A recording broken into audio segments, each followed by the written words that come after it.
Nagpaabot ng pakikipagdalamhati si Pangulong Ferdinand R. Marcos Jr. sa mga biktima ng insidente sa Lapu-Lapu Day Block Party sa Vancouver, Canada. Tiniyak naman ang pakikipagtulungan sa investigasyon ng Philippine Consulate General. Si Alvin Baltazar ng Radyo Pilipinas sa Balitang Pambansa.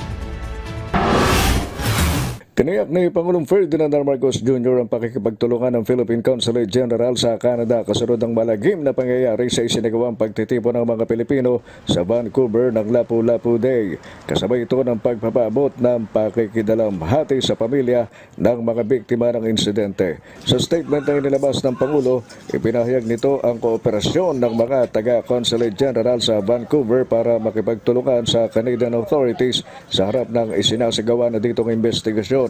Ay sa Pangulo, kanyang ikinabigla at ikinalungkot ng malaman ng naturang balita tungkol sa malagim na insidente.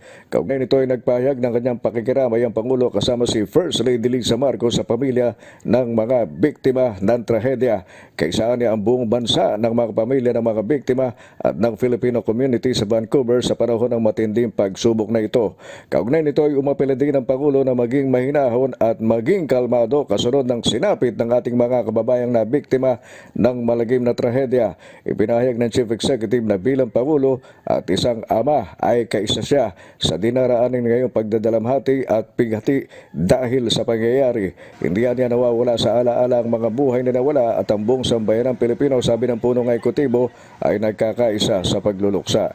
Gagawin ng pamahalaan ayon kay Pangulong Marcos ang lahat para maihatid ang kailangan tulong sa mga kababayan nating na biktima ng nasabing insidente na ngayon ay basusi na ang iniimbestigahan.